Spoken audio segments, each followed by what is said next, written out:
ধারাবাহিকভাবে প্রতিদিনের ন্যায় জব ক্লাসে পড়েও আজকেও আমরা অধ্যয়ন করব অষ্টম অধ্যায় অক্ষর ব্রহ্মযোগ এবং তার লাস্ট শ্লোক হচ্ছে 28 নম্বর অধ্যায় অক্ষর ব্রহ্মযোগ অষ্টম অধ্যায় 28 নম্বর শ্লোক। বেদেষু যজ্ঞেষু তপস্সু তপস্সু চৈব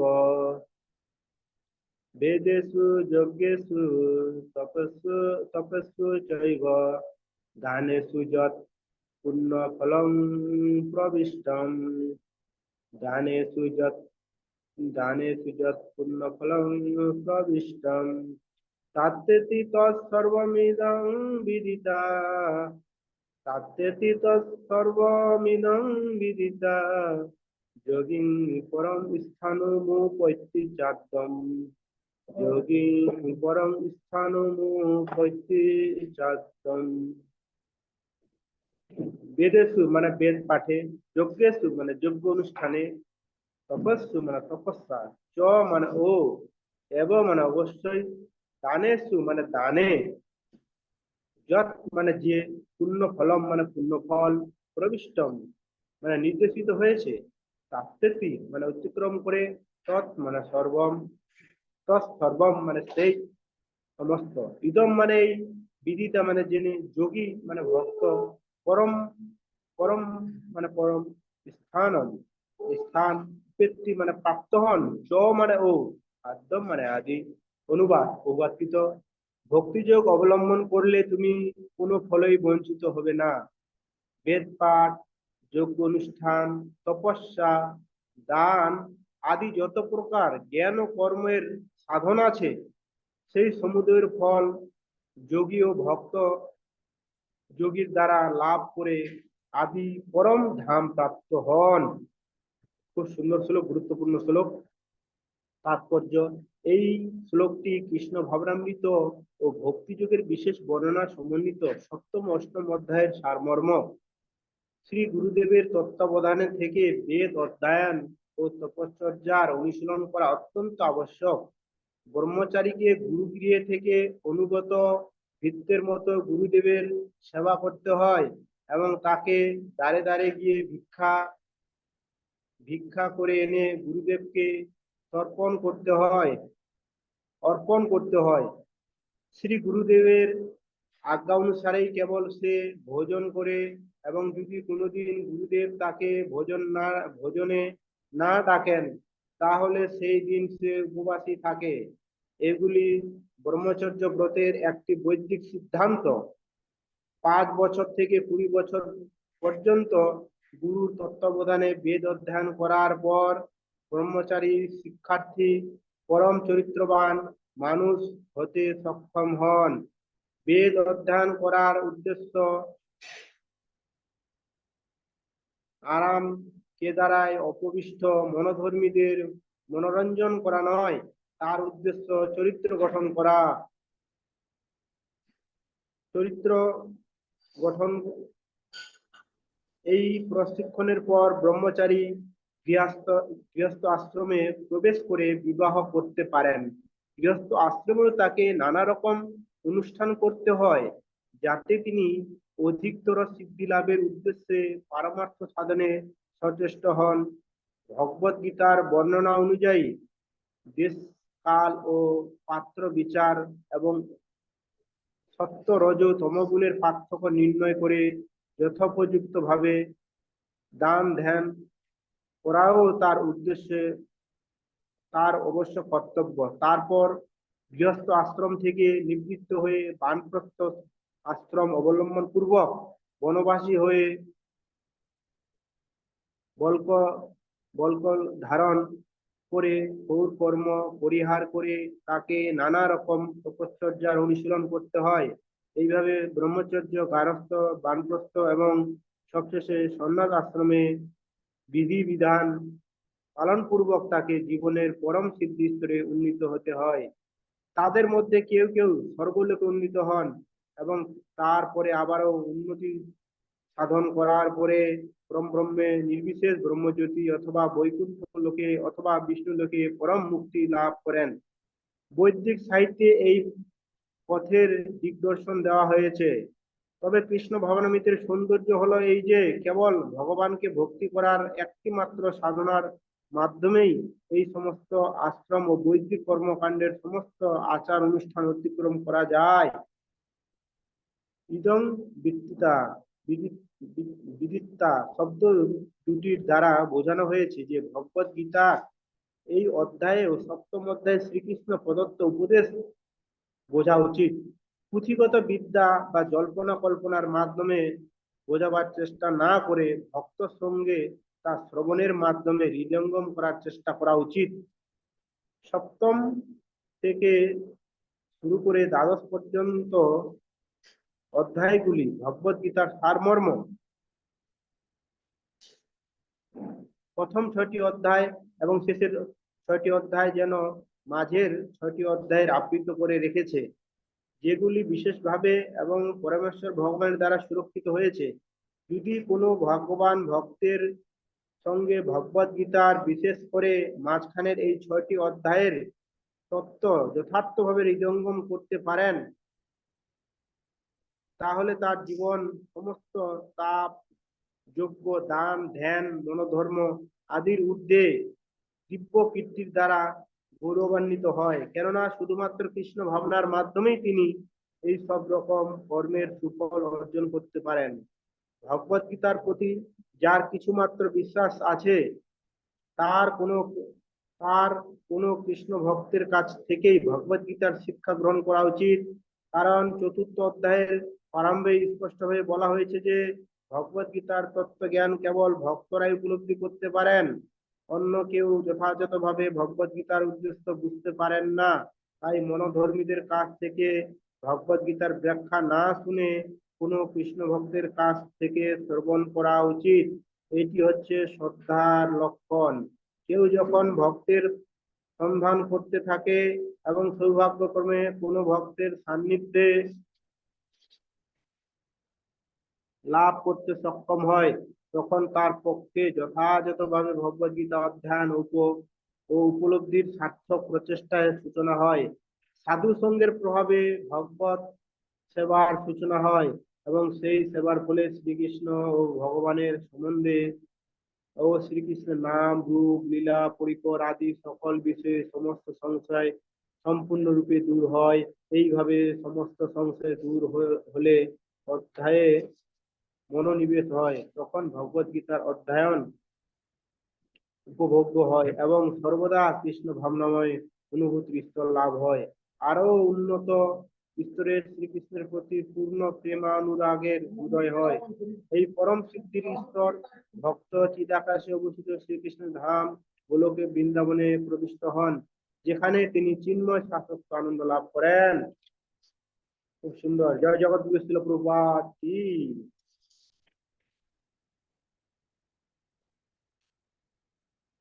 সমস্ত কিছু অধ্যায়ের সারমর্ম প্রভুপাদ এই শ্লোকের মধ্যে দিয়েছেন খুব সুন্দরভাবে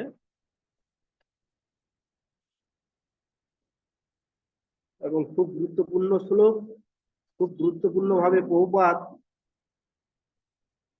সমস্ত অধ্যায়ের যে সারমর্ম এবং এই থেকে এর আগের অধ্যায় কি কি বলা হলো, সপ্তম অধ্যায়, ষষ্ঠ অধ্যায়, তার বিশেষভাবে এখানে বর্ণনা করেছেন।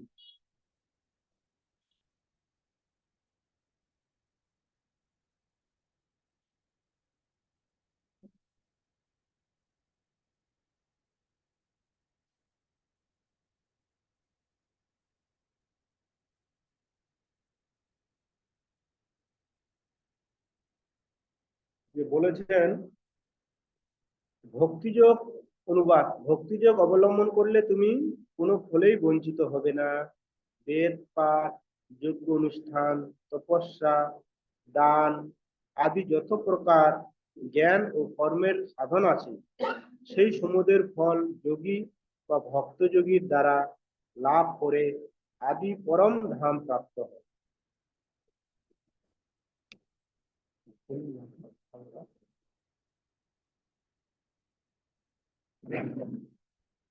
এখানে কি বলা হয়েছে? ভক্তি যোগ অবলম্বন করলে তুমি কোনো ফলেই বঞ্চিত হবে না। বেদ পাঠ, যজ্ঞ অনুষ্ঠান, তপস্যা, দান আদি যত প্রকার, এই শ্লোকটি কে বলছেন?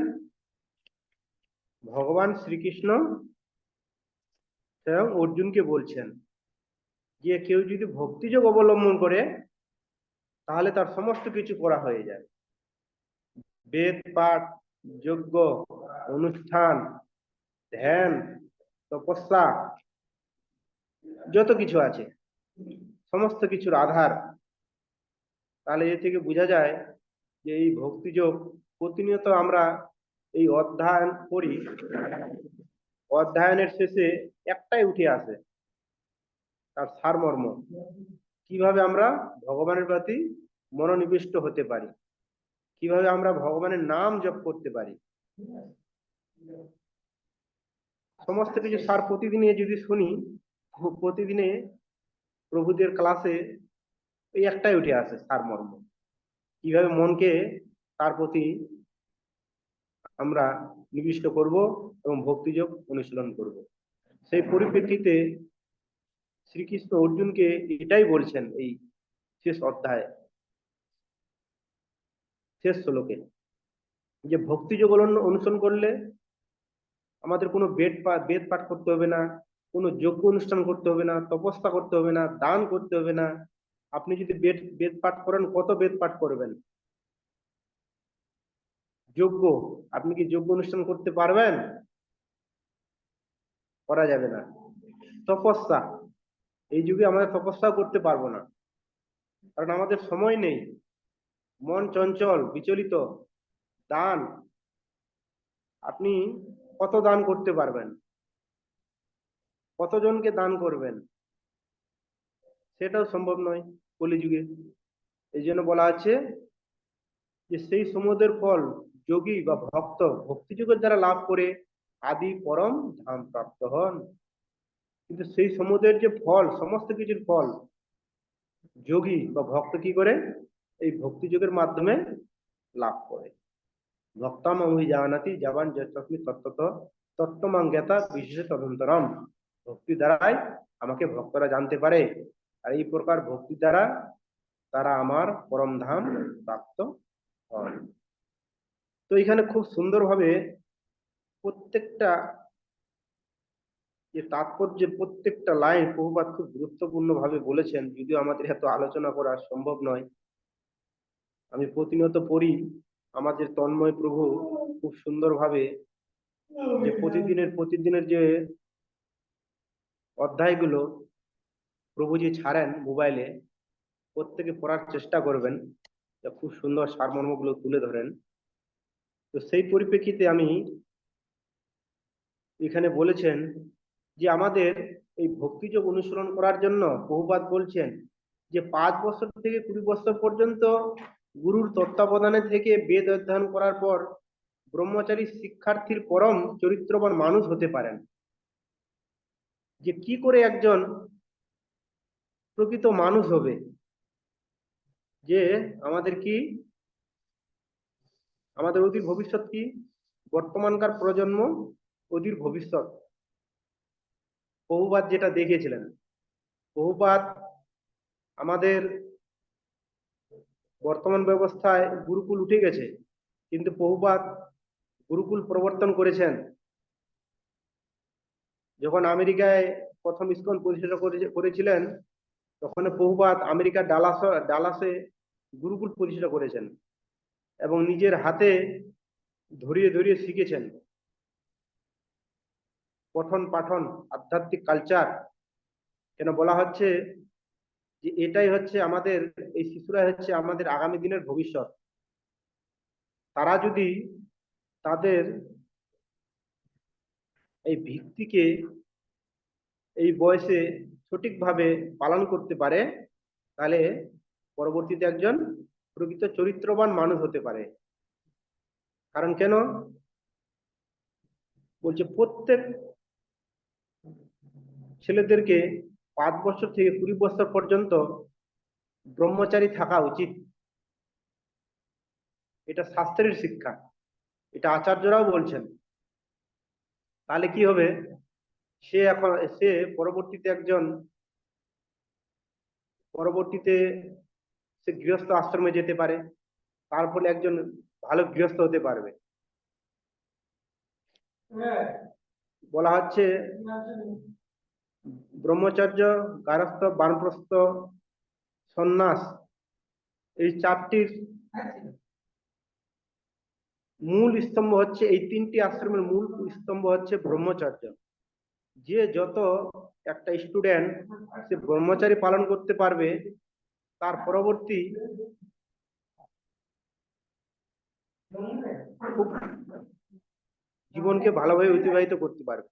এবং বলা হচ্ছে কি, এই ব্রহ্মচারিতা বিশেষ প্রয়োজন, যদিও বর্তমান সময়ে সেটা আমাদের স্কুল কলেজে শিক্ষা দেওয়া হচ্ছে না। প্রতিনিয়ত প্রতিনিয়ত একজন স্কুলে পড়ার সাথে সাথে তাদের মন বিচলিত হচ্ছে যে কিভাবে একটা ছেলে একটা মেয়ের প্রতি আকৃষ্ট হয়ে ধাবিত হবে, একটা মেয়ে একটা ছেলের দিকে ধাবিত হয়ে তারা কামের দ্বারা আবদ্ধ হবে। তারা বুঝতে পারে না। এর ফলে কি হয়, এর ফলে তাদের জীবনে চলার যে পথ সেটা নষ্ট হয়ে যায়।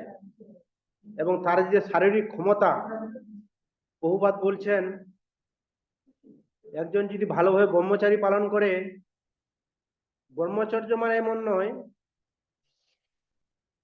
যে শুধু গৃহস্থ আশ্রমে থেকে ব্রহ্মচর্য না, বলা হচ্ছে ব্রহ্মচর্য। ব্রহ্মচর্য মানে যতদিন সে বিবাহ করেনি সেটাকে ব্রহ্মচর্য বলা হয়। যখন সে স্কুলে পড়াশোনা করছে কিন্তু গৃহে আছে, সেটাকেও ব্রহ্মচারী বলা হয়। যতদিন সে স্ত্রীর পানি গ্রহণ না করছে সেটাকে ব্রহ্মচারী বলা হয়। বলা হচ্ছে একজন আদর্শ গৃহস্থ কি করে হবে, সে যদি তার মধ্যে সংযতশীল থাকে। 20-25 বছর পর্যন্ত একজন যদি সংযতশীল থাকে, তারপরে সে যদি তার সঠিক সময়ে বিবাহ বন্ধনে আবদ্ধ হয়। বহুবার শিখিয়েছিলেন, এই আদর্শ গৃহস্থ জীবন নামে একটা বই আছে, বলেছে তারপরে যদি সে যদি গৃহস্থ আশ্রমে ফিরে যায়, তাহলে তার তার থেকে যে সন্তান সন্ততি সেটা খুব বুদ্ধিমত্তা সম্পন্ন হয়। কেন? কারণ সে নিজে আদর্শ একজন, সে সে একজন নিজে আদর্শ ব্যক্তি। সেই পরিপ্রেক্ষিতে তার মধ্যে এই যে সত্যগুণগুলো অধিষ্ঠিত হয়, তার ফলে তার যে প্রজন্ম, তার দ্বারা প্রাপ্ত যে সন্তান, সেটা খুব তীক্ষ্ণ হয়। কারণ আমরা জড়জগতে দেখতে পাই, এই জড়জগতে দেখবেন পিতামাতার অনেক অবাধ্য সন্তান। কেন? তার ভিত্তি একটাই, যেহেতু ছেলেগুলো ব্রহ্মচর্য পালন করে না, মনকে স্থির রাখতে পারে না। তার ফলে আমরা দেখি যে ছেলের বয়স হতে না হতে সে বিভিন্ন কিছুতে নেশার দ্বারা আবদ্ধ হয়, নেশাগ্রস্ত হয়। কেন হয়? বলা হচ্ছে না, একটাই, এটা হচ্ছে যে গাছ, প্রথম যে গাছ পিতা, তার পিতা ঠিক ছিল না বলে তার সন্তান ঠিক নেই, তার সন্তান বিভিন্ন অবৈধ কাজে লিপ্ত হয়ে যায়। এই জন্য বলা হচ্ছে, বহুপাদ খুব জোর দিয়েছেন যে কিভাবে কিভাবে গুরু গৃহে থেকে তাকে এই সমস্ত করানো শিক্ষা ব্রহ্মচর্য পালন করা উচিত। আর গুরু গৃহে বলা হচ্ছে গুরুদেব যা বলবেন, গুরুদেব তাকে যেখানে পাঠাবেন সেই সমস্ত কিছু এনে গুরুদেবকে দিয়ে, গুরুদেব যখন তাকে খেতে বলবেন তখন তিনি খাবেন। কিন্তু বর্তমান সমাজে তো গুরু গৃহ উঠে গেছে, গুরুকুল নেই। সেরকম শিক্ষা ব্যবস্থা নেই যেটা আমাদের শিক্ষা ব্যবস্থা ছিল। যদিও আমরা আশ্রমে আছি, আমাদের আশ্রমের মধ্যেও অনেক কিছু আছে, অনেক কিছু নেই। যেমন বলা হয়েছে যে গুরু আগে গ্রহণ করবেন, তারপরে শিষ্যরা করবে। কিন্তু আমাদের কি, যেহেতু আমাদের এখন আশ্রমে আছি, কিন্তু তথাপি আমাদের মধ্যেও হয় না কেন? এত বড় সোসাইটি, গুরুদেবকে নিয়ে, গুরুদেবকে আগে ভজন করানো, তারপরে আমরা করব, সেটা সম্ভব হয় না। হয়তো গুরুদেব এখন আমেরিকাতে আছেন বা অন্য কোনো দেশে আছেন, আমরা এখানে আছি, তাহলে সেটা তো সম্ভব হয় না। হ্যাঁ, তবে গুরুদেবের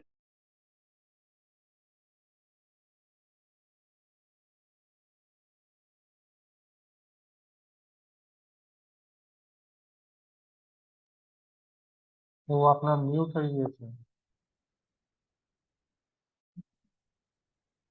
কি করতে হবে? শিষ্যকে ভিক্ষা করতে হবে। সেই পরিপ্রেক্ষিতে আমরা দেখতে পাই বহুবার আমাদের সোসাইটিতে এমন একটা বন্দোবস্ত করেছেন যে এটা বহুবাদের আশীর্বাদ। যারা ইসকন সোসাইটিতে আছে, অনেকে দেখে মনে করে যে সাধু ব্যক্তি, এই যে প্রভুপাদকে এক সময় ধরেছে, প্রভুপাদকে এক সময় বিদেশিরা, বিদেশে প্রভুপাদ যখন ছিলেন তখন বিদেশের অনেক ব্যক্তি এবং সাংবাদিকরা ধরেছে যে প্রভুপাদ, আপনি তো এই গেরুয়া ড্রেস পরেছেন, আপনি তো সাধু ব্যক্তি, সাধু ব্যক্তি মানে কি এত দেশ বিদেশে কেন ঘুরবে, আর এত বড়, হ্যাঁ, এই যে ফ্লাইটে কেন উঠবে? সাধু ব্যক্তি তো এমনি সাধারণ কাপড় চাপড় পরবে আর কোনো মতো দিন যাপন করবে, এরকম তো নয়। আজকে এই দেশে, কালকে ওই দেশে। বহুবাদকে ধরেছে বিদেশে। বহুবাদ বলছে, হ্যাঁ কথা তো ঠিকই, কিন্তু আপনারা এত নরকগামী হচ্ছেন, প্রতিনিয়ত নরকের দিকে ছুটছেন, শেষে আপনাদেরকে বাঁচানোর জন্য, নরক থেকে বাঁচানোর জন্য, ফিরিয়ে আনার জন্য আমাকে ফ্লাইটে উঠতে হচ্ছে। হ্যাঁ, বহুবাদ বলছেন। বহুবাদ যে যাকে যেমন, সেই পরিপ্রেক্ষিতে সেরকম তাদের অ্যান্সার দিত। আসলেই আমরা দেখছি যে সময়ের পরিপ্রেক্ষিতে আমাদের দেশ, ভাষা, কালচার,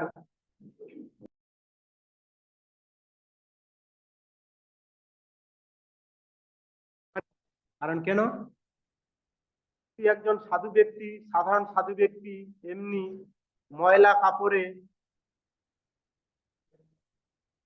যদি কোনো স্কুলে যায়, কোনো কলেজে যায়, তাহলে সেই কলেজের প্রিন্সিপাল বা প্রফেসর তাকে বসতে দেবে? বসতে দেবে না, সেখান থেকে তাকে তাড়িয়ে দিবে।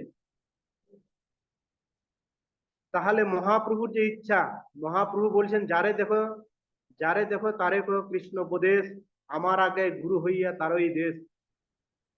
তাহলে এটা তো আর সাকসেস হবে না। কারণ কেন? সে যদি সাধু সঙ্গ না পায়, সাধু যদি তার কাছে না বসে, তাহলে হাই থিঙ্কিং সিম্পিং লিভিং, এই হাই থিঙ্কিং কথাগুলো কি করে জানাবে? বৃহৎ চিন্তা। এই জন্য সময়ের পরিপ্রেক্ষিতে আমাদের ভক্তিযোগের যে কিছু বৈশিষ্ট্য, এগুলোকে বহুবার চেঞ্জ করেছেন, মডিফাই করেছেন। অনেকে আমাদের মায়াপুরে এলে অনেকে বলে যে আপনাদের মায়াপুরে আবার এত বড় বড় বিল্ডিং, 5 তলা 6 তলা, আবার লিফটে উঠেন আপনারা। দেখে অনেকে অবাক হয়ে যায়। সাধু ব্যক্তি, ধাম মানাতে এমনি কুটির থাকবে, সাধারণ কাঁচা ঘর থাকবে না। বহুবাদ বলছেন এগুলো করানো হয়েছে আমাদের জন্য নয়, এগুলো করা হয়েছে আপনাদেরকে জন্য, আপনাদের জন্য। আপনারা, আমরা যদি এত ভালো ভালো বিল্ডিং না করি, এসি রুম না করি, তাহলে তো আপনারা এই ধামে আসবেন না। আর ধামে না এলে আপনারা ভগবানের কৃপা কি করে লাভ করবেন? কিভাবে সাধু সঙ্গ লাভ করবেন? আপনারা যেহেতু ধামে আসেন, রাধা মাধবের প্রতি যেহেতু আকৃষ্ট হন, এই জন্য আপনাদের জন্য এইগুলো ব্যবস্থা করা হয়েছে। বাস্তবে এগুলো আমাদের লাগে না। কারণ কেন? এই সমস্ত না করা হলে দেশ বিদেশ থেকে মানুষ আসবে কি করে, যারা প্রতিনিয়ত বাড়িতে এসি রুমে থাকে এই গরমের মধ্যে? তো তাই সেই পরিপ্রেক্ষিতে আমরা দেখি প্রভুপাদ সমস্ত গুলোকে ভক্তিযোগে কিভাবে লাগিয়েছেন। একজন ভক্ত, তার শিক্ষার প্রয়োজন আছে। কেন? শিক্ষা না থাকলে ভালো ভালো মানুষের সাথে সে মিশবে কি করে? ভালো ভালো মানুষের সাথে সে বাক্য আলাপ কি করে করবেন? প্রাইম মিনিস্টার থেকে শুরু করে, চিফ মিনিস্টার থেকে শুরু করে সর্বত্র আমাদের ভক্তরা তাদের কাছে যান। এই জন্য শিক্ষার প্রয়োজন আছে, যে শিক্ষাটাকে আমরা ভগবত ভক্তিতে লাগাতে পারি। এই জন্য প্রভুপাদ বলছেন, যারা এই ভক্তি যোগে যুক্ত হবে তাদের আর কিছু লাগে না, এই সমস্ত কিছু। এবং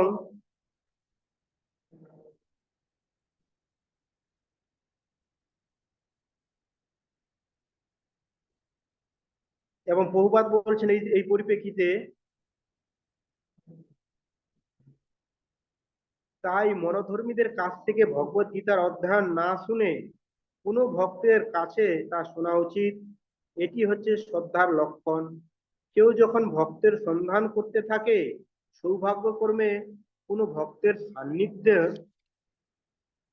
লাভ করতে সক্ষম হয়, তখনই তার পক্ষে যথাযথভাবে ভগবত গীতার অধ্যয়ন উপলব্ধি যথার্থ প্রচেষ্টায় সূচনা হয়।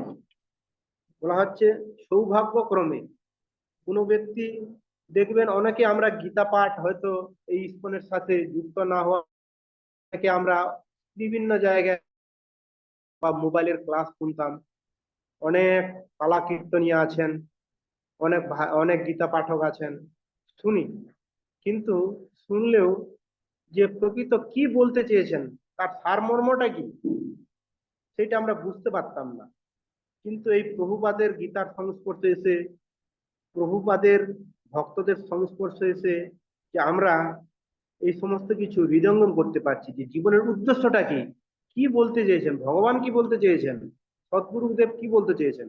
এই জন্য বলা হচ্ছে, ব্রহ্মাণ্ড ভূমিতে ভূমিতে কোনো ভাগ্যবান জীব গুরু কৃষ্ণ প্রসাদে পায় ভক্তিলতা। কত ব্রহ্মাণ্ড ভ্রমণ করতে করতে আমরা সাধুগুরু কৃষ্ণ কৃপায় এই ভক্তিযোগ সম্পর্কে জানতে পারছি।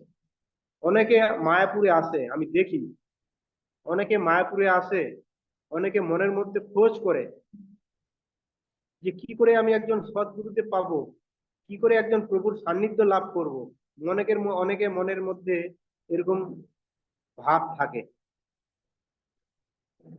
আবার অনেকে মায়াপুরে এসে রাধা মাধবের সিঙ্গার এবং ভক্তদের হরিকথা শুনে মনে করে, না, এইটাই জীবনের আমাদের প্রকৃত জীবনের উদ্দেশ্য, প্রকৃত পাওনা।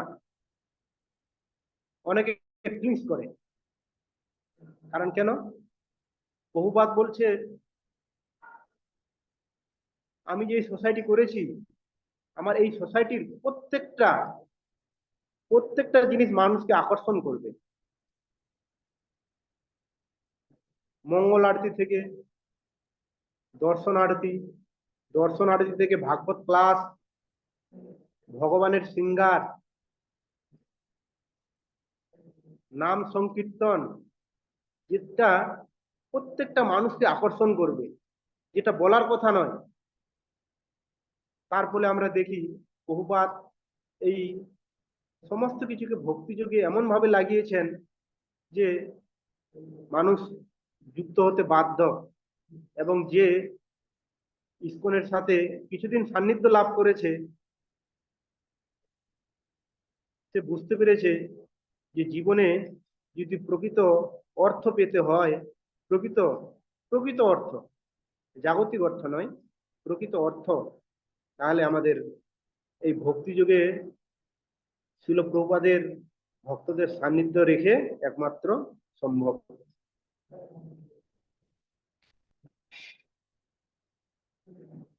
পরম সিদ্ধিস্তরে উন্নত চিদ আকাশে অবস্থিত শ্রীকৃষ্ণের ধাম গোলক বৃন্দাবনে প্রবিষ্ট হন, যেখানে তিনি চিন্ময় শাশ্বত আনন্দ লাভ করেন। এই পরম সিদ্ধির স্তরে ভক্ত চিদ আকাশে অবস্থিত শ্রীকৃষ্ণের ধাম গোলক বৃন্দাবনে প্রবিষ্ট হন, যেখানে তিনি চিন্ময় শাশ্বত আনন্দ লাভ করেন। বহুবাদ লাস্টে বলে দিয়েছেন, যে সমস্ত ভক্তরা কি সর্বদা কৃষ্ণ ভাবনাময় থাকেন, সেই সমস্ত ভক্তরা অন্তিমে শ্রীকৃষ্ণ ধাম লাভ করেন, যেখানে তিনি চিন্ময় শাশ্বত আনন্দ লাভ করেন। চিন্তামণি প্রশ্নসু কল্পসু বিশ্ব লস্যা বিতেষু সুরভীর পালায়ন্তম লক্ষ্মী সরস্বত সম্যক সর্বমানম গোবিন্দ মাদি পুরুষম তমহম ভজামি। যেখানে আছে চিন্তামণি ধাম, সেখানে ভক্তরা, প্রকৃত শুদ্ধ ভক্ত অন্তিমে সেখানে প্রবিষ্ট হন এবং সেখানে প্রকৃত আনন্দে থাকেন এবং ভগবানের সান্নিধ্য লাভ করেন। এটাই হচ্ছে আমাদের জীবনের একমাত্র চাওয়া পাওয়া এবং মনের ইচ্ছা, এবং আমাদের এটাই হচ্ছে অন্তিম লক্ষ্য। আর তার জন্য আমাদের একটাই হচ্ছে ভক্তিযোগ, ভক্তিযোগ, ভক্তিযোগ, ভক্তিযোগ ধন। এবং মহাপ্রভু এটাই বলছেন যে মহাপ্রভু স্বয়ং তার, যখন মায়াবাদীরা বলেন যে বেদান্ত পাঠ ধ্যান সন্ন্যাসীর ধর্ম, তাছাড়ি করে কেন ভাবুকের কর্ম, যে বেদান্ত পাঠ করবে, ধ্যান করবে, এই সমস্ত সন্ন্যাসীর ধর্ম, এই সমস্ত বাদ দিয়ে হরিনাম করা, নাচা কুদ্দা, এই সমস্ত তো সাধুর লক্ষণ নয়। কিন্তু অন্তিমে স্বয়ং মহাপ্রভু বলছেন যে মূর্খ, আমার গুরুদেব আমাকে বলছে, মূর্খ তুমি, তোমার নাহিক বেদান্ত অধিকার, কৃষ্ণ নাম জপ সদা, কৃষ্ণ নাম করো, হ্যাঁ, মূর্খ তুমি, নাহিক বেদান্ত অধিকার, কৃষ্ণ নাম জপ সদা, এই মন্ত্র সার। কৃষ্ণ নাম হইতে পাবে কৃষ্ণের চরণ, বলছে কৃষ্ণ নাম হইতে পাবে কৃষ্ণের চরণ। কৃষ্ণ নাম মহামন্ত্রীতে এই তো স্বভাব, এই যোগে তার কৃষ্ণ উপজের ভাব। প্রেমার সময় ভক্ত হাতে কান্দে গায়, উন্মত্ত হইয়া নাচে ইতি ইতি ধায়। এই প্রেমের স্বভাবে, যে হরিনামের স্বভাবে ভক্ত কান্না করছে, গাইছে, এইভাবে ধাবিত হচ্ছে। আমাকে যে গুরুদেব কি দিলেন যে আমি বলতে পারছি না, আমি কখনো গাচ্ছি, কখনো নাচছি। কৃষ্ণ নাম মহামন্ত্রীতে এই স্বভাব, যেই যোগে তার কৃষ্ণ উপজের ভাব। প্রেমার স্বভাবে ভক্ত হাসে কান্দে গায়, উন্মত্ত হইয়া নাচে উঁচু উঁচু ধায়। এইভাবে তিনি এই মায়াবাদীকে বলেছিলেন। যাই হোক, সময় হয়ে গেছে, অনেক সময় হয়ে গেল। সেই পরিপ্রেক্ষিতে এই অনেক সারমর্ম আছে যে প্রত্যেকটা আমাদের তো এখানে, হ্যাঁ, ব্যাখ্যা করা সম্ভব নয়। আপনারা পড়বেন, তাহলে এর মাধ্যমে বুঝতে পারবেন, ভালো লাগবে। হরে কৃষ্ণ কৃষ্ণ কৃষ্ণ হরে হরে, হরে রাম রাম রাম হরে হরে। वाञ्छा कल्पतरुभ्यश्च कृपा सिन्धुभ्येव च पतितानां पावनेभ्यो वैष्णवेभ्यो नमः।